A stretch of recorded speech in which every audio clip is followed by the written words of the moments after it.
understand, you know. But Okay. yeah, right. Good book. Really enjoyed reading it. Really, I think that's the bottom line. Let's just go. We Yeah, might be, it's if we can finish in 58 Yeah, minutes. I can right. live with Okay. that, We'll just get. It's got to go. Okay.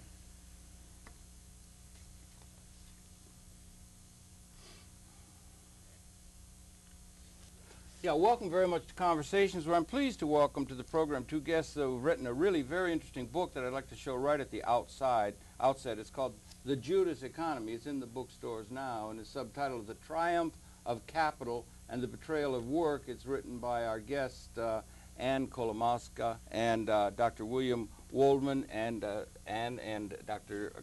Wolman. Welcome very, very much to Conversation. Thank you for having us. Good to be here. Wonder if you might. You are, Dr. Wolman is the, maybe you could start it off. You're the economist at Business Week and was editor there and so forth. I wonder, what prompted you to write what is now a comprehensive book at this particular time in the evolution of the national economy? I think the answer is very simple.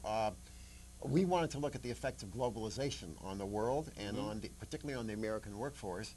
And we decided to write a book which would let the chips fall where they may. And we had a sense of the tremendous change in the world since the end of the Cold War and the total victory of the market economy all around the globe.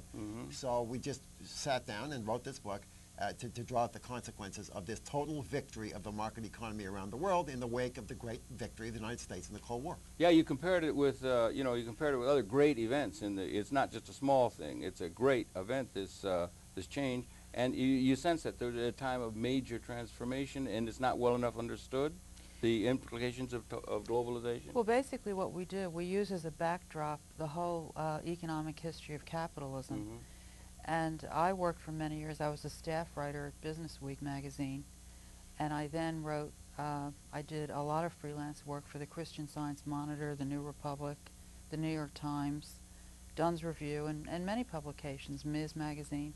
I then took some time off, and I was lucky enough to get into the Columbia Graduate History Program, and I did a lot of reading in terms of economic history. Yeah.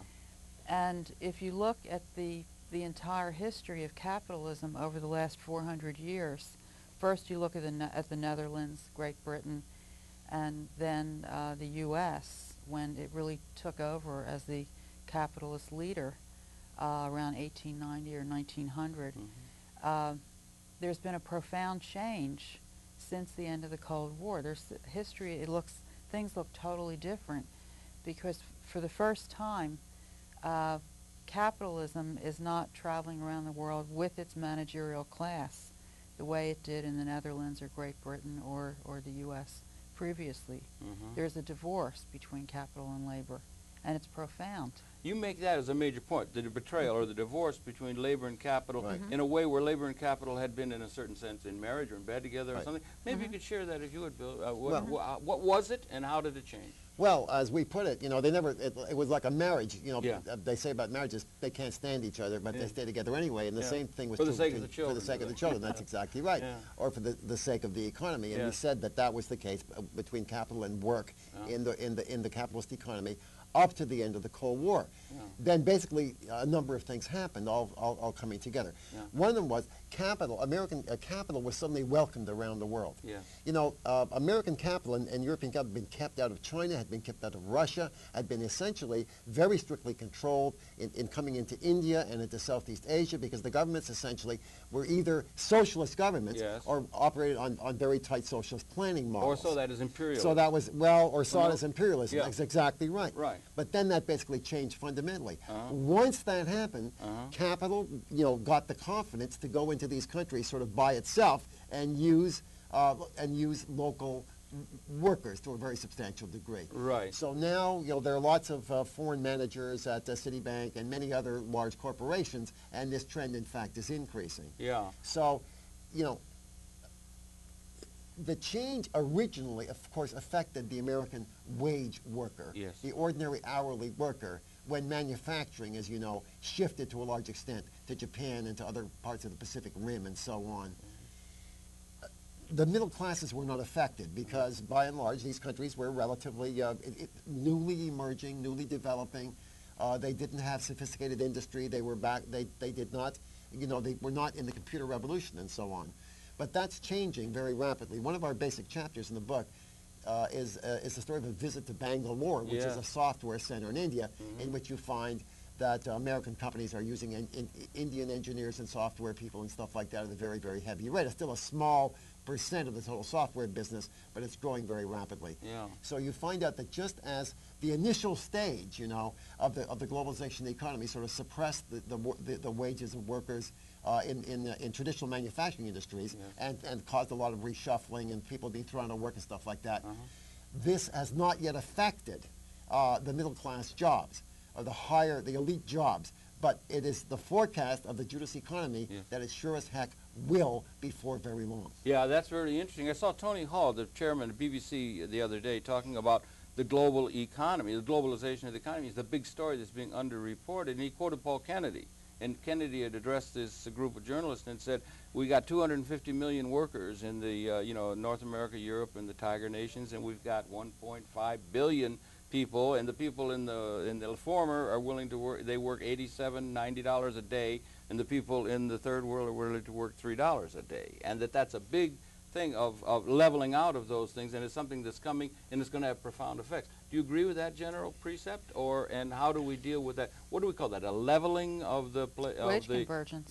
Convergence, right? We call that wage convergence. Wage convergence, yeah. right? Yeah. And I think that one of the things, main things that we talk about in the book is the fact that in this country there's been, I think, really a very smug feeling that it's sort of us and them, that the so-called elite workers, the top 20%, have sort of sat back and said, well, it's really a shame for the blue-collar workers. They just don't have the skills that we do. Yeah. Their wages are stagnant or falling, and, that's tough, but we're going to live our own lives. They just can't cut the mustard. That's right. They can't cut the mustard. Yeah. And this trend that we're talking about with the so-called cognitive elite, or the managerial workers, it's just barely beginning to be felt. And we think over the next 10 years, it's going to be catastrophic in some. People are just going to be taken by total surprise. Now, already, wages of workers from the so-called, managerial elite have slipped in the ages from 25 to 34, if you look at the Bureau of Labor Statistics. Yeah. And so there already has been a slippage. Yeah. We had that sort of thing. Didn't we have that sort of thing? Well, maybe you could do it in the American economy. People, business in Illinois would go to Alabama to take advantage of low wages. Sure. The whole economy was raised because of the fact that they did that. You can't write that large on the world scale, and that the nation benefited by the fact that there was this convergence, wage convergence nationally. We can't apply that to the world pattern, or what do we see? Well, I think you have to be very careful about what you say. There is in economics a law of one price. People who do the same thing will get paid the same wage, and if there are no transportation costs, you're going to get paid the same thing for doing a job in Shanghai as you do in Sheboygan, Illinois, or something like that. Excuse me. And that's what's going on, okay? In terms of work, that is what's going on, a leveling. If you earn your living from, I think if you earn your living from work, you have a very difficult time. I really do. Okay? Yeah, this is one of the major themes of your book. Now, if you earn your living from capital, okay, which has become very highly mobile, okay, the opening of the world to global capital, the opening of the world to the free flow of capital has raised the return to capital as compared to the return to work. So the net effect is a lot of things you observe in the American economy. For example, an increase in the inequality of the distribution of income. We observe that, and that's correct. a fact, right? That's a fact, and that's because the return to capital is rising as compared to the return to work. All right. I think that's going to continue. This is not an argument of a general impoverishment of the American economy or of the world economy. It's not that at all. Right. And we're not opposed to the emergence of the emerging world. I mean, my God, it's one of the great benefits of... Amen. Amen. I mean, tremendous benefits. Sure, tremendous declines in poverty throughout the world, as you know, in the forming emerging world, in China and India and so on. There was a decline in the amount of poverty. It's great. We have nothing against that, okay? What we are arguing, however, is that in the developed countries, income distribution is becoming more unequal, with more going to capital as compared to work, and the downward pressures on wages are very, very substantial. That is the argument. It's not an argument that everybody's being impoverished.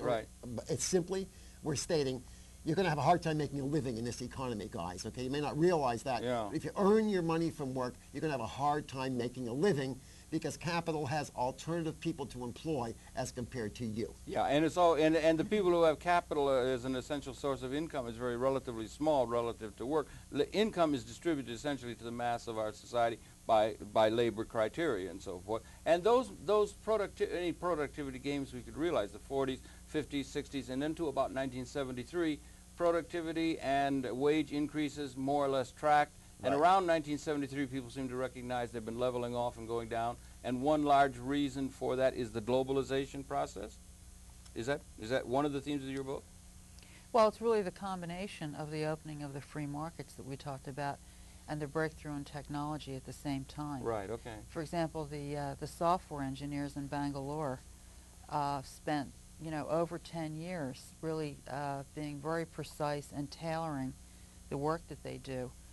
They do it for, a lot of the big insurance companies, Citibank, and it took them through a good part of the late 80s and 90s to make sure that they really do it well. And now, and they didn't do the creative work. They did the the maintenance work. For example, when your Citibank machines go down overnight, they're fixed in Bangalore. It's that kind of thing. Interesting, yeah. But they have spent, as I said, 10 to 12 years just doing this, transferring the work from New York to Bangalore, and there are a lot of hospitals, for example, in Virginia, where they have medical transcription work done, again in Bangalore.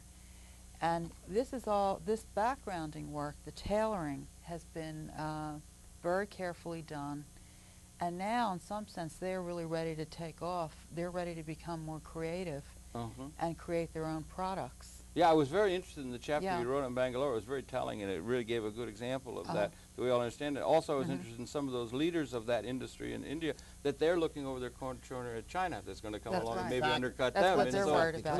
So this is one of the pressures upon the world economy that can maybe perhaps take off the tremendous pressure of fear of inflation and might be able to allow us to get some sort of more pro-growth kind of patterns than we've allowed ourselves to do with our central bankers. Is that one of the themes that you're looking at? Exactly. There are basically 2 points in this. The Bill Gates of India, the guy who runs the top firm, the Indian equivalent of Microsoft is called Infosys, actually, and the guy who runs it is a guy called Dr. Murthy. That's exactly right.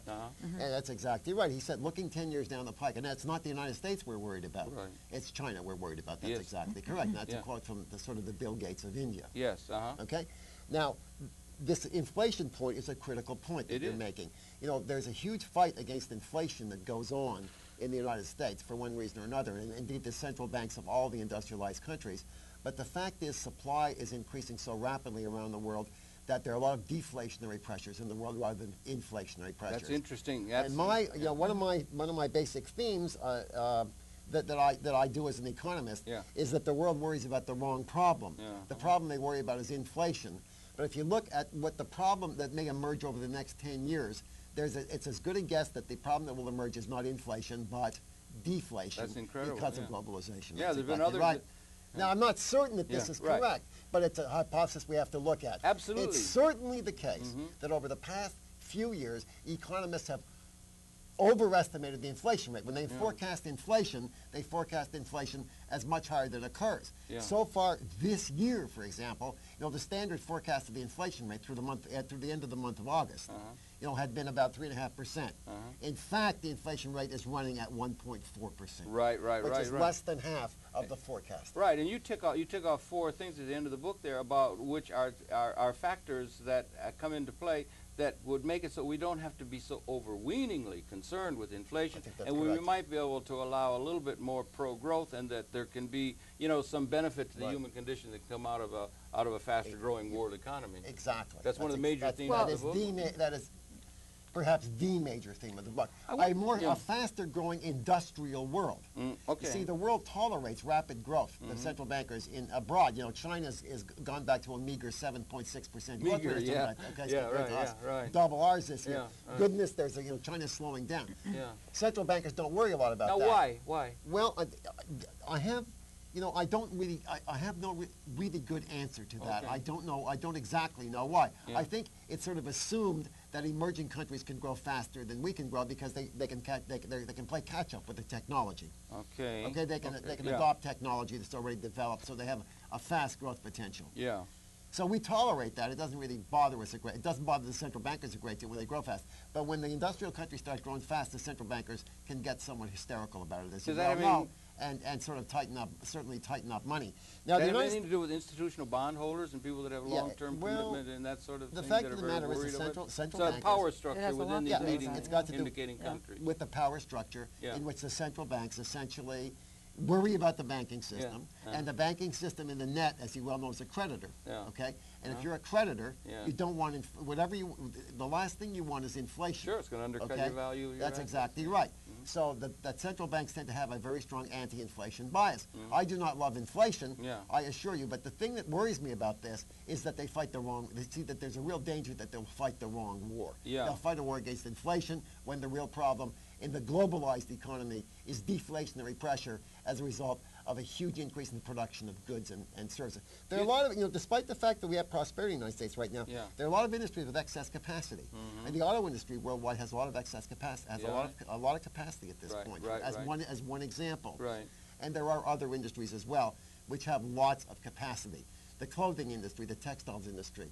There are a lot of industries in which the capacity puts downward pressures on prices. The ability to produce is not able to be met by the demand. That's exactly correct. Yeah, and we do have a problem of not having sufficient demand to meet the supply. There's at least a danger of that. Another thing that we've been really upset about that we talk about in the book is the fact that over the last few years, it seems as though everyone has invested in the stock market. Yeah, mutual funds. And the sense that people have somehow begun to identify with the stock market no matter what it does and however it behaves. Over the last 4 or 5 years, if 2,000 or 3,000 workers are laid off or more, the stock market goes up. That's wonderful. And people are very passive. Mr. Dunlop Scott Paper was well known. And if wage gains go up even a modest amount, the bond market goes crazy. You can't stand that. And the fact that 5% of the population really own over 80% of all the stock. We just believe that people have just bought into this whole idea that whatever is good for the stock market is good for them, because even though millions of people now own stock shares, for the most part they own very few stock shares. And it's really not in their interest that wage gains are very small, and that the stock market goes down and they get upset. It's in their interest to have stronger wage gains. And the fact is that labor does not have its own television network. It does not at all. It does not. And labor has been doing very badly over the last years, Mr. Sweeney notwithstanding, or even the UPS strike, which was heartening in many people's minds in terms of encouraging that. But labor's in a very bad way, and for some reason the organized labor it just hasn't sort of worked in the way that it did in the 40s, 50s, 60s, and that sort of thing. Well, it's not just for some reason, but right now companies, the estimate is that companies are putting in from $2,000 to $3,000 per worker to defeat unions as they're trying to come out into their company and organize. That's a lot of money per worker. That has been, and you've got a long-term, and you're an economist, you both are, as a matter of fact, you've had a long-term look at the economy and that sort of thing. And back to this idea of the Judas economy, we've had labor unions, we've had business, we've had capital, and there's been a tension and a conflict or a tension between them. I remember Mattawan. I was from Detroit originally. They had a hard time getting the union started when that goon squads. There was wars and that sort of thing. They finally got that going. One of the themes of your book where you say is the betrayal is that the marriage between labor and capital came into a new dimension recently with the fall of the Soviet Union. But if I could back up a little, if we go to a Marxist analysis, we go to a socialist analysis that 50% of the world believed in a certain very real sense in the past, they used to have, Marx used to say, among other things, he would say, from each according to his ability, to each. That is distribution according to need. So there was built into the socialist critique or the socialist view of the human situation that we will distribute the product of what we're able to produce according to need, that is, if people need it. We now see our government cutting welfare and all sorts of, it's the end of big government. We're cutting all sorts of distribution to people according to need. Is that not one large principle that has been, in a certain sense, addressed in a way away from validating the idea of distributing according to need? And is that a large principle on a world scale? And if that is the case, how do we distribute? Do we try and get some measure of the input to production as a rationale for people getting? Or if we take away the idea that we're going to distribute according to need? Or you seem not to address that in the book. We addressed or it can in you the sense address that it here, maybe? the world worked the best basically during the 50s and the 60s when there was a balance between wages and revenues by large corporations. Whenever that balance is out of sync, the way it was in the 20s, things go horribly wrong.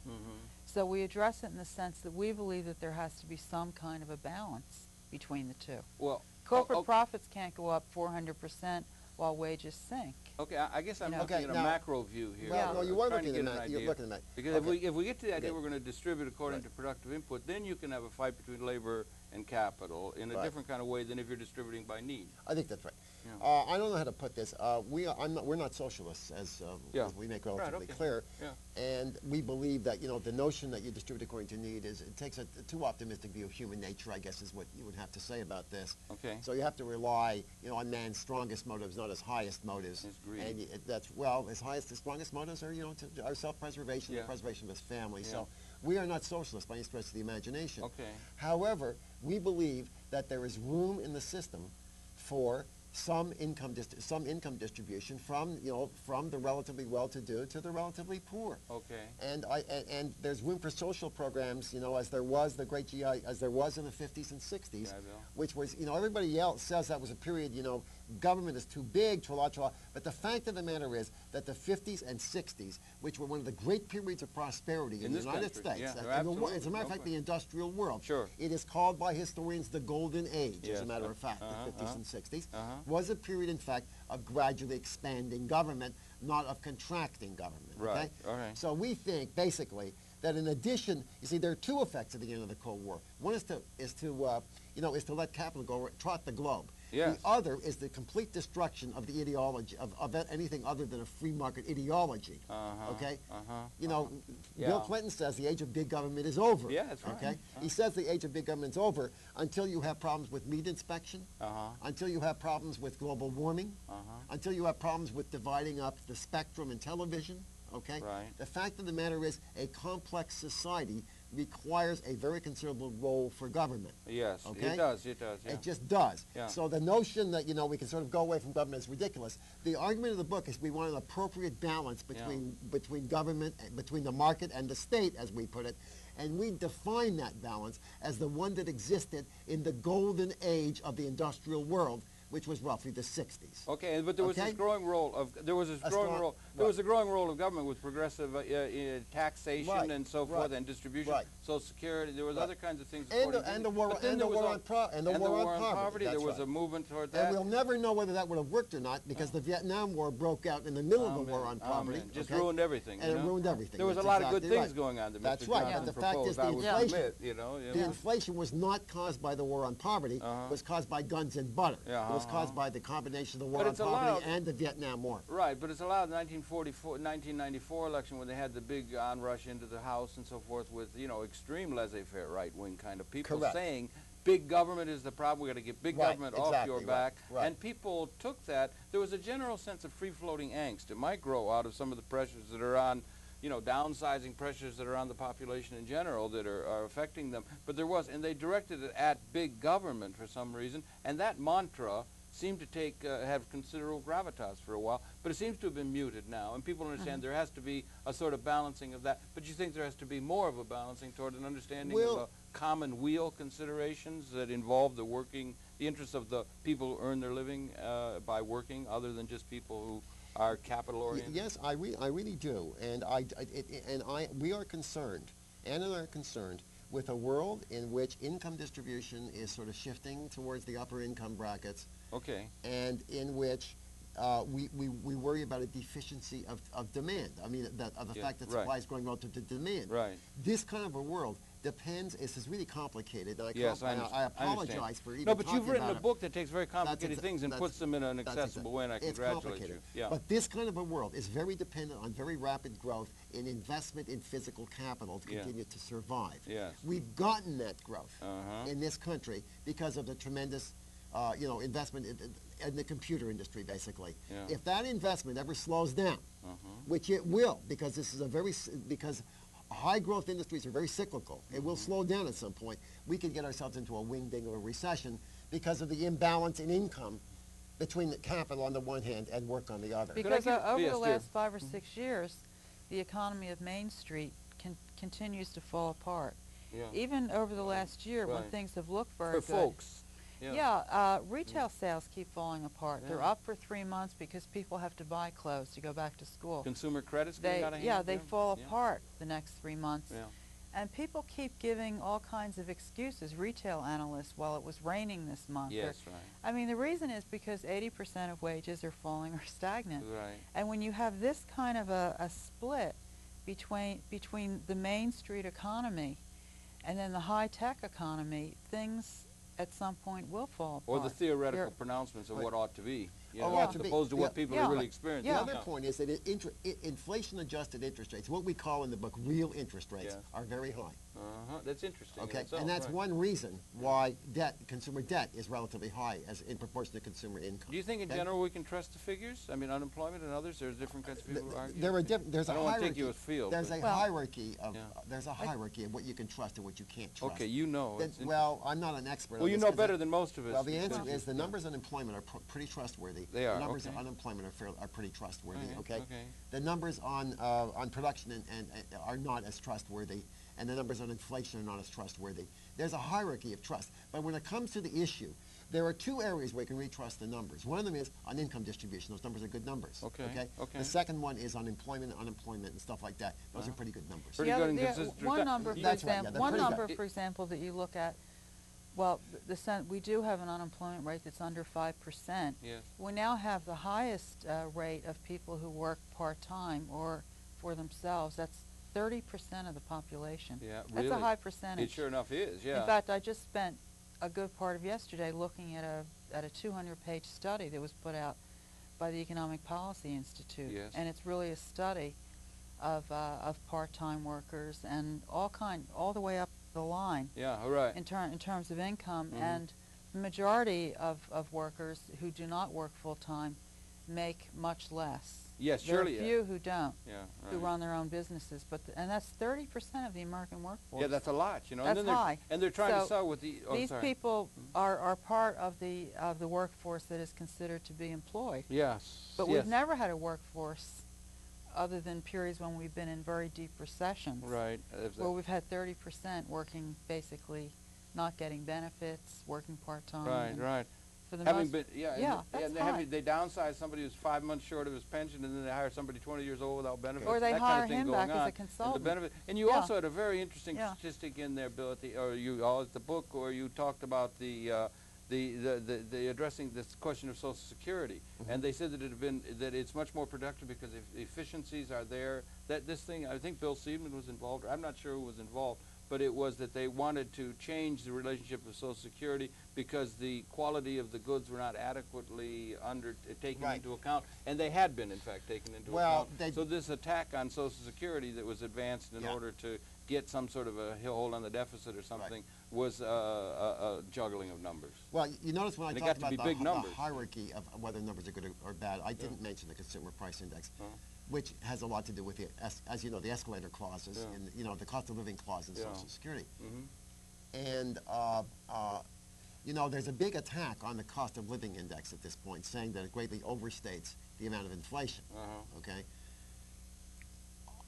I believe there is some overstatement of the amount of inflation, but the amount of overstatement is greatly exaggerated. That's the argument of the book, because there's a tremendous stress on the great improvement of quality of goods and stuff like that. Quality is very hard to measure, but there's some places where quality is not improved very much. Have you been in the hospital recently? In some respects. With a friend, I mean, some parts of it are wonderful. Some parts you just just compare it. Have you been in an airline? Have you taken a trip on an airliner recently? Well, not as the last couple months. Has the quality of airline service improved, or has it gotten worse? The fact of the matter is you can't say overall that there's huge improvements in quality because I just don't buy that. I just the world is not that's not in accord with what the world is. So I think it's very difficult. And the other point, you know, the point that I relate, there is this attack on the Social Security system which says, you know, we do much better if we used a privatized system. If somehow, you know, we stop having people pay their, you know, get their retirement through giving a tax to the government, a Social Security tax, and then collecting a Social Security bill. Instead, somehow they should do their own investing, okay? Allow Wall Street to invest for them, okay? And rely on a private system, okay? Or to, right. Okay. In general, they're Now, saying they can do better if they invested in the economy. In the economy, that's right. Now, that's, I don't want to get into this at this point to any great detail. I just want to make a couple of points. One of them is, you got to understand, okay, that if we ever switch from the Social Security system to a private pension system, it would be the greatest payday that Wall Street ever saw. All right. It would blow your mind as to how much of a payday this would be for Wall Street, in effect, because they'd have everybody in the stock market. You know, they collect fees from everybody. Okay. That's point one. So you got to watch this. There's a big propaganda element in this. I mean, I love the stock market. You know, it's been good to lots of people.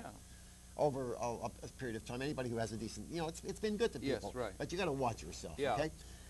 And it's created the most progressive economy, or the leading economy in the world. That's right. You know, you can't knock the darn thing, okay? The but I would make the same. The other point I make, which is fundamental, that the same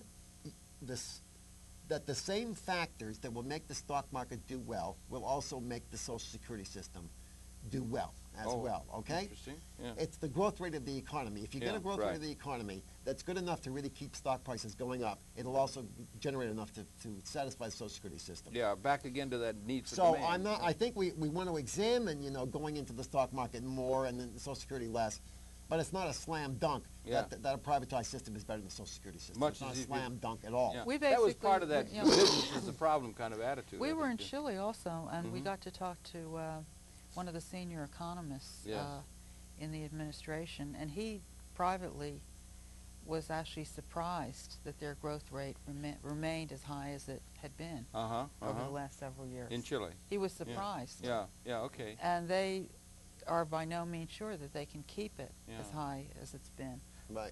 And so you and there is, this is really, I hope, I'm not going to, I think we may be talking someone out of school on this. This is unedited stuff. Unedited this is that's unedited stuff. So, talking out of school in terms of our, this is on the record, as it were, Bill. in terms of our sources. Yeah. But there's a deep feeling among the people in Chile who really understand what's going on. Yeah. And I'm quoting here a very high Chilean official directly, okay, that a privatized Social Security system is not a panacea. Yeah, much as people are thinking. There are a lot of question marks. There are a lot of question marks. There continue to be a lot of question marks about it, mostly associated with how fast the Chilean economy can grow. Okay. I wonder if I can get it straight here again, back in this labor and that kind of thing. This, you are not, you're not particularly concerned, or are you concerned, about what we call on a world scale wage convergence? Is that a major thing, or is that something that's going to happen? We think it's but going the to people happen. here who are accustomed to high wages ought to accustom themselves to some belt tightening that's going to necessarily come and so forth? That is essentially correct. And they don't realize that well. One reason we wrote the book is we really see it as a kind of warning, because we think that, again, a lot of middle-class jobs will disappear overnight. Well, they certainly because have. And they will continue at an even faster rate. Okay. And when factory jobs started disappearing in the 70s, factory workers had been doing tremendously well in this country. There was no warning. And we happen to know that, of a number of insurance and banks right now that are sitting around having meetings deciding, should we shift these 5,000 jobs to Ireland, to South Africa, to all the places where there are large pools of English-speaking, well-educated people. Right. Now, if they don't do it this year, they may do it in 2 years. And we just think that there's this feeling that there's kind of a relief rally going on now, that everything is great. Yeah, well, everybody's employed. Yeah, right. And we just don't agree with that. Yeah, you don't agree. Well, I don't want to be Cassandran, but I mean, that there are these problems. Cassandras. On this point, we are Cassandras. We are, yeah. Right. Yeah. But on that thing I was saying, but this thing about there going to be a wave of one of the upside, as it were, of that process is that as the wages, as this process goes global, it's going to bring up the living standards of people around the world. About and we that. don't Right. want to That's have right. something done here that is going to be blocking that process. I think that that is improves really, the human that is condition. really That's a good, important. that is a good point. We agree with and that, yeah. perhaps, Yeah. Robert Halpern did a review Yes. of our book for Yeah. the LA Times, Right. and he criticized us for not making that kind of point in our book, basically, is what it came down to. He But I did, think yeah. he's correct. Yeah. We were wrong about that. We should have recognized the importance of the growth in incomes in the emerging world to a greater extent than we did, and the fact that this process is in fact lifting incomes in that part of the world, and it's a worthwhile part of the process. But in a sense, we you're were, also in a sense, fixated on our own country. well, all right. when We when tend to did think this, that but- way, don't Yeah. we? We tend to think That's nationally. exactly and right. I did a program So- with Nadine Strasner last week. I was trying to think universally, and she was thinking about the American Civil Liberties Union. We tend to think in terms of our immediate thing, and this is a warning, and this is going to be a thing to people in the American experience, Exactly. and they're not well enough Right. aware of what is likely to be Right. confronting them. This downsizing has been going on. There have been some people where they've been downsizing people either from outsourcing to other countries or taking advantage of global emerging markets and that sort of thing. One other argument, William Kuttner or you know, Grinder, and Right. And also Robert Reich, not Robert Reich, but also Jeremy Rifkin, Yeah. Aronowitz. Some The of these end of people work, have said right. not only is it not only that we're globalizing, that's a big issue. It's not well enough understood. Another issue that some people in a more traditional pattern than perhaps the one you're taking here is that there is in fact becoming in a quantum new kind of way technological displacement of labor Right. in the productive process, Right. and that capital is represented by technology is represented in its earning capacity Right. by capital, and that's the value of capital, and that's the reality of the emerging reality, and that we have to adjust that fact that labor itself en masse, in a macro sense, is less relevant to production than when the man used to make a pair of shoes with a hammer. They can now turn them out en masse. Do you think that has any meaning or not? You don't see that as an important issue. I've never seen technological revolutions reduce the demand for labor. So I'm not impressed with the technological explanation of what's going on in the United States right now at all. Okay. Every age is impressed with its own technology. Okay. Okay. We love our technology. Right. You know, we have these wonderful. I mean, I'm not knocking anything, but I want to point out to you Yes. that the effect of the development of the telegraph, okay, cut the amount of time it took a message to get, you know, around the world by more than, you know, compared to what it was before when a sailboat was carrying around the world, you know, or even sure. a steamer, okay? Absolutely. By more, Took 3 months. exactly. Yeah. So by at least as much as what's going on right now in terms of being able to send stuff, you know, very Yeah. quickly via satellite. Yes. So, you know, the technology of capitalism has been a miracle for 400 years. And it's always created. As a matter of fact, the technology of man Yeah. has been a miracle for Yeah. 2,000 years. I mean, it's a mind-blowing miracle. Yeah. There's nothing that's happening right now that's more of a mind-blowing miracle. I'll put it in the crudest way than the invention of the wheel, you know? There really isn't. It's just part of a continuum. You do And see to it that think- way, yeah. And to think, okay, that something is really remarkable is happening right now is a delusion of adequacy or of grandeur or something like that. What is different is globalization. It's not the rate of technological progress that's different. It's the globalization that's different. It's the complete this is the basic point of the book. Yeah. It's the complete triumph of one system around the world and the opening of the whole world to the inflow of capital from the developed world. Well, I was going to try and make the point. Now, you know, I was going to make the point that if it were, let's just say for a minute, if there was a shift and that you've got labor on one side and you've got everything else on Right. the other, and that's capital, and Right. you've got these technological Right. systems, and it used to be in Tom Jefferson's time, a guy would make a pair of shoes in 8 hours with a hammer, and he had a hammer. Right. Now they turn them out with robotic systems, and some people say that the technology or the capital side, if you take away the idea we're going to distribute according to need, so then you're going to distribute according to productive input to production. Right. And through time, a labor theory of value and that sort of thing is that everything is created by labor. Some Marxists and even some other one-factor people think that way. But if technology or if something other than labor is responsible, Sarah Lee now operates their thing and there's nobody in there. It's all just computerized robots, Right. you know. But we have- it's all capital. yeah. Look. So then, then if all the capital is owned by 1% or 5%, and we don't, as a general proposition, create a system where effective capital ownership is disseminated or among the general population as a way of distributing income other than labor, that it may be on a collision course with the fact that the technology is increasingly responsible in ratio with labor, and we haven't made that. We're still trying to distribute according to labor, and labor is less relevant to it, so their productive input to it is not a rational distribution We don't see technology as being that efficient. You do not? Okay, that's a point. Because wages have been falling in so many places, we actually have examples in the book where we have seen different companies becoming actually more labor intensive.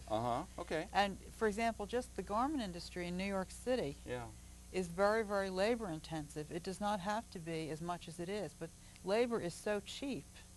Well, and there are other examples of that also. So it's not technology. Companies are not moving to total technology as quickly as they have to, because it's becoming cheaper and cheaper to hire labor. Right. Well, they're going to exploit labor. So there is a chart. The book is sitting right there. There is a chart. I think on page 36. Don't do this because I may have the page number wrong. All right. Showing that the capital output ratio in the economy is falling.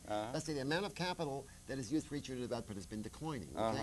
Now go do something to. I mean, why should this be? And the answer is that labor is cheap as compared to capital. Labor is cheap, and we got a whole pool of labor on a world scale that is right.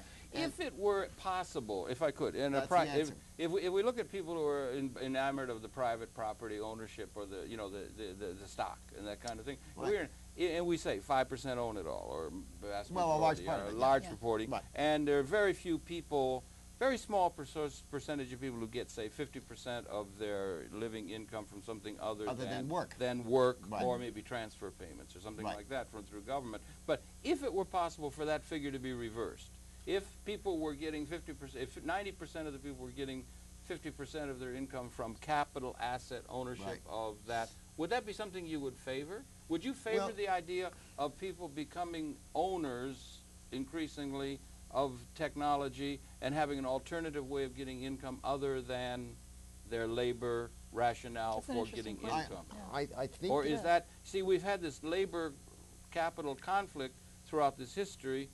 And you see what I'm saying? Yeah. No, I think. And could labor unions collectively bargain for a piece of the action or ownership of technology, which is becoming increasingly responsible for production? They are. The answer to that is yes. Okay? I think it's an interesting idea. However, we've got to be very careful about certain things. Yes, sir. Okay? Wall Street's money managers, to use a phrase that Ann invented, are not new millennium moms, okay? Looking after the welfare of Right. Good term, yeah. What they are, okay, are people seeking to make a lot of money, okay, from the fees they collect from administering anything, okay? Pension funds, mutual funds, whatever the hell you want to call it, okay? Right. So before I'm ready to turn over, okay, my total pension money to Wall Street, okay, or make investments in capital, I want to be very careful that I know what the heck is going on. Right. Okay. I also want to be very careful to know that I'm not being invited to the game late in the game. Oh, that's interesting. Yeah. The stock market has tripled since 1990. Unbelievable. Okay. Yeah, right. Now I'm not. I do not have the gift of foresight. Neither of us are Cassandra. We don't have the gift of truth. We don't have the gift of foresight. So I don't know. Yeah. But I'm a little bit worried that suddenly they converted my pension right now from being a defined benefit plan to a defined contribution plan. I don't want to discuss personally. I get a bit worried because I'm wondering what the hell's going on. Okay. Right. I'm also wondering whether they're creating a market, so that they can sell the stock. There's a famous statement: the stock market goes through an accumulation phase, and then it goes through a distribution phase. Once you've got the stock and the price has gone up, you got to find some sucker to sell the stock to. Okay. Now, I don't want to exaggerate. I'm not exaggerating. I appreciate the words because you understand this well. The fact of the matter is, I'm not forecasting a decline. I don't know what the hell is going to happen exactly. I really don't. But the fact of the matter is that if you want to sit down and now switch your pension money into the stock market, okay, and really rely on that from its present levels to go up a lot, okay?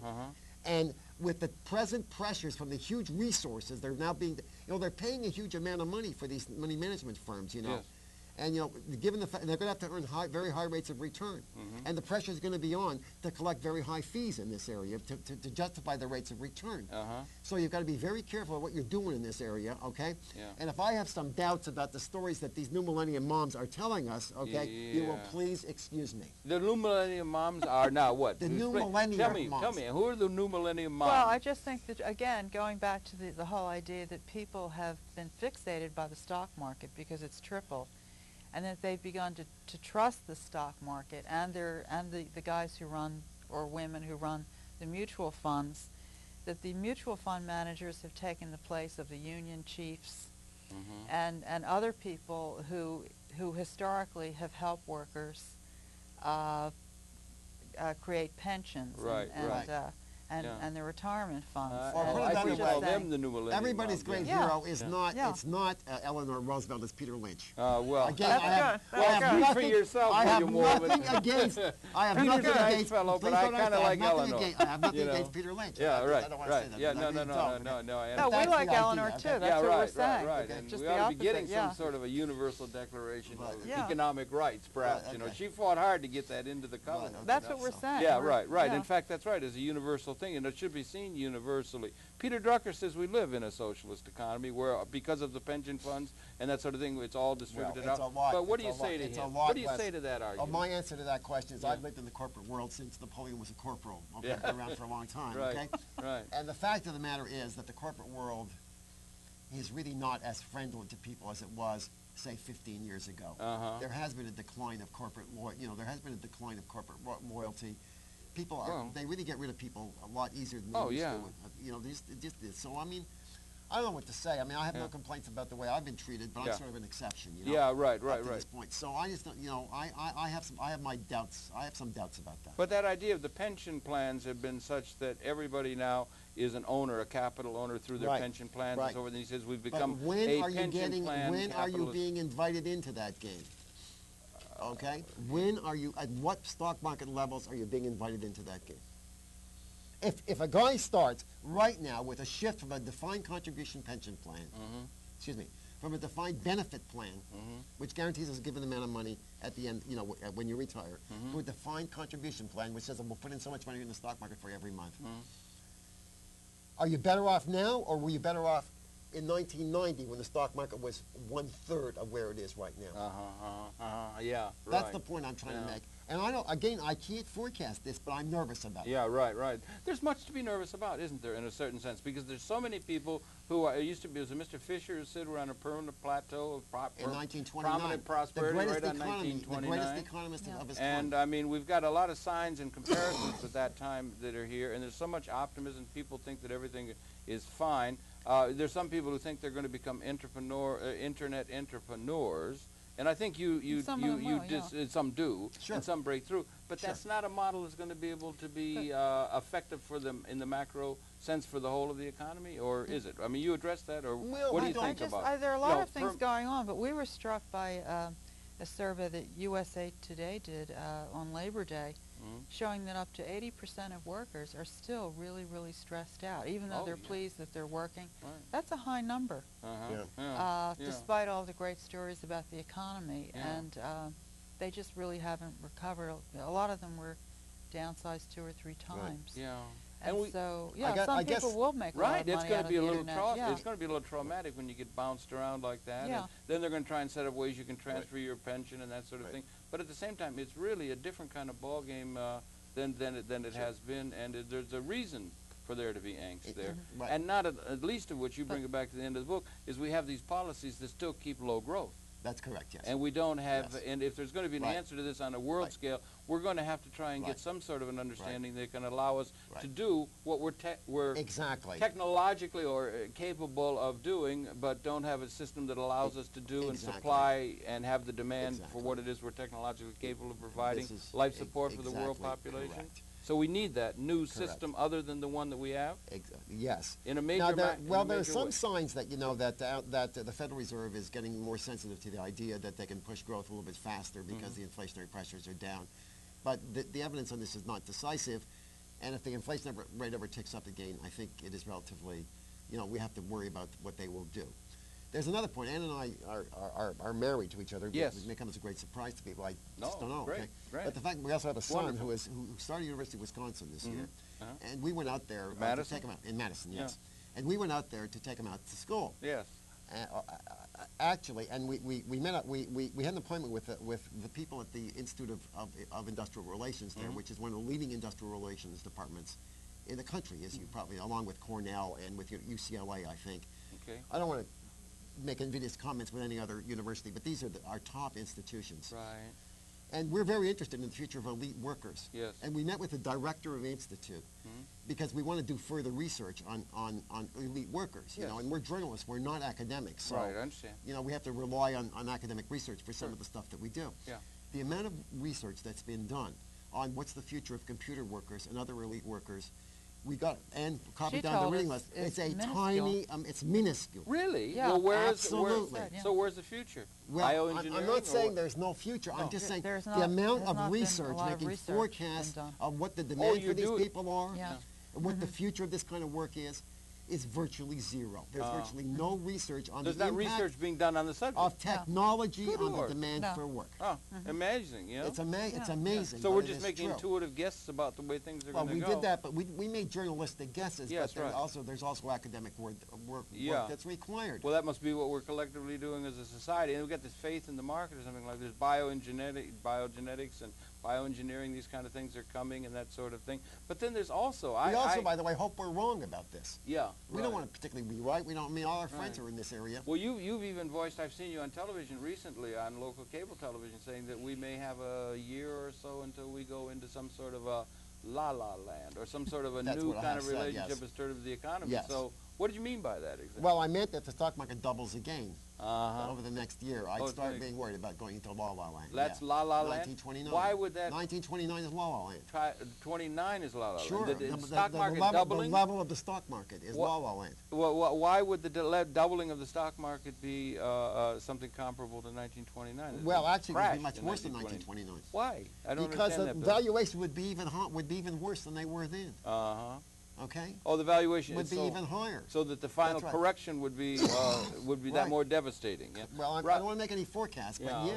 Yeah, Ravi Batra has argued this in some of his work too. Well, good for him. Yeah. I mean, he's been wrong. You Yeah, know. well, I mean, well, yeah. don't make me nervous. Right. Okay. Because he has not been entirely right. Right. About things. No. Who has? I don't know. But Certainly not me. yeah, me. Okay, but this is the question I'm raising. Yeah. The dividend yield in the stock market now is a historic low. And the fact of the matter is that if you look at the long-run returns on the market, which is what the new millennium moms tell you to do, Moms, right? Okay. okay, New millennium moms, they right. will not tell you that historically the biggest component of the growth in stock market values has resulted from the growth of dividends. Yeah. And right now, dividend yields are the lowest in history. Well, that's why I was saying before. Okay, so there are reasons to be concerned. Yeah, I was saying before. It just seems to me. I don't know. I guess I see things a little bit differently in that because you said you haven't said we haven't. I guess one point of departure between you and I is I think that we have we ought to address that input ratio between labor and technology, Right. and technology is becoming more relevant. I mean, Yeah. as the engines come, and Well- we haven't disseminated ownership effectively. Right. We still distribute income according to labor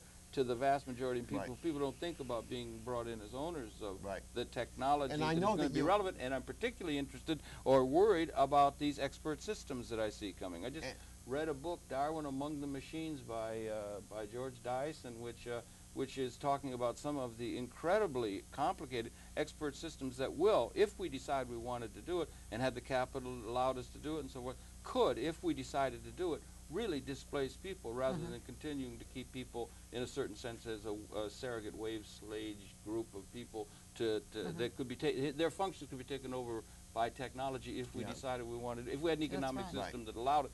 Then the question would become, what would happen if people were la-la land, or I mean millennium, if people were able to achieve a certain kind of affluence and a certain kind of leisure, then what are people going to do if they're not in this traditional no pattern? jobs. That's You know, way I see it. So I think the technology I know displacement is you're more concerned. relevant historically. Speaking of this kind of thing, however, on our trip taking our son out to the University of Wisconsin, we passed by it's on Highway 80. Yeah. We passed by the Lordstown plant of, I guess that's General Motors, right? I think it is. I think it is, Yeah. You know, that was the great automated plant. Yeah. Do you know that automation of that kind is not very good at auto production anymore? Right. That it's a very different kind of a thing that they do now? Yeah. Okay? Well, so that I just want to. I understand. So that the notion that man is being replaced by machines. Right. Is being replaced by machines, I think is with all due respect an overstatement. Okay. Well, on the production line. Now I have had 3 new computers in my office in the last 3 years. Okay. Those computers are increasingly complicated machines. Yeah. Okay. So I am working with more machinery than I ever have. Those computers don't run, I mean, in the kind of work that I do, those computers don't run themselves. I have to sit there and fight, all kinds of login procedures and stuff like that. So I get into these damn complicated new computers. But these computers are not displacing people by any stretch of the imagination. Yet. They are in some applications, but not in others, okay? So I'm just not sure. I mean, you may be right about this. I just don't know. No, I don't know. This is something that's not the way we look at the world. Yeah, I understand. I understand. It's a the different end of work. It does the end of work and Aronowitz and other things and other people. And then it becomes a moral question in a certain sense. Since we're so committed in our thinking traditionally that we will get full employment, we will distribute to the mass of the people according to their labor. Right. And we value labor. You talk about labor and capital. Oh, yeah. And those who have the capital say, fine, let them labor. We'll keep all the capital. We'll have the access to credit to buy capital to pay for itself. And they're getting ever more rich in terms of having that access to capital. And they say, look, you guys, it's like you guys can labor. You can get a little of the crumbs, but you're not ever going to be allowed access to capital and get in on the side of things where the technology is really happening. And that could be a kind of, red herring that's thrown out to the people in mass, and the people don't think about they ought to own the means of production in a way that Marx used to talk about. That kind of an argument. I think that's wonderful. I know that you're an admirer of Dr. Kelso. Kelso, I know that, okay? Kelso, yeah. The world would have been a much more lovely place if people taken much more serious, the Kelso people much more seriously 10 years ago when the stock market was a lot lower than it is right now. Perhaps so. Yeah, well. To me, it's interesting, and I'm sorry I'm a little bit of a cynic on this. Well, all right, but it's only when the price of stocks have really gone up that the average guy is being invited to the table. All right, that's an interesting thing. That really bugs me. Well, I'll tell you what you've done. Bugs me. Right, me too. And I tell you that there's something going on. 200,000 years ago, we appear as Homo sapien out of Africa. 10,000 generations, we come, and there has been such a thing that has happened in the last 25 years that the change of pace of understanding and of technological extension of consciousness into the environment is going L-shaped. Now, there's something going on in our time, and we ought to be understanding it rather than just drifting along without, giving it a consideration in a macro sense. In your book, if I may say so, which I want to show again here, we're coming to the end of the time, sorry, but it's called, and it's in the bookstores now, The Judas Economy, the Triumph of Capital and the Betrayal of Work. And again, it's been written by Dr. William Wolman and his wife, Ann Colomosca. Happily recommend it very much. It's by Addison Wesley. Yes. Yeah. And happy to have done it. And this raises issues that there ought to be major seminars looking at this issue in a large scale where these kind of things could be talked over rather than just accepting conventional wisdom. I don't want to advertise, but book. there is a lot of interest in this book by people who are capable of doing that kind of thing. Yeah, absolutely. And it's an important, there's no more important question, and there ought to be more seminars discussing it in a broad way where they could bring up a lot of different issues. You've raised the issues, and I congratulate you both very much. And I thank you very much for coming into Conversations and to Manhattan Network. It's been your pleasure in the audience to have their perceptions. We invite you to tune in. We'll be coming back again next week. That's it for now. Ann Colomosca, Dr. William Wolman, thank you very much indeed for coming in and for the book and for all your work over the years. Until next time. Well, that conversation really heated up. Well, it got, it's something, I agree. I think there ought to be a discussion of this kind of thing, you know, and, in a way other than the conventional way of thinking. I do like Lewis. I have. But, I know you do. Somebody's got their own ideas. Or there's a fellow named Bob Ashford. He's written a book called Binary Economics. As a matter of fact, I think I've met him. Bob? Listen, why don't you exchange info with Ann? I'm sorry, I really you got to run. I understand. Absolutely. Okay. And we can have lunch or something like that. I should like that very much, William, okay. if we can. If you can give me 10 more seconds until we're off the air. You actually have our phone number and address. I do. So we can be in touch. We're in town. I'm on 36. We'll get together. I'd like to. Okay. And I have some literature that, if you'd want, I could give you. Sure. That is the fellow's carrying it. Well, Patricia's still alive and carrying the word. And this fellow Bob Ashford has written a very interesting book I think I called met him. Binary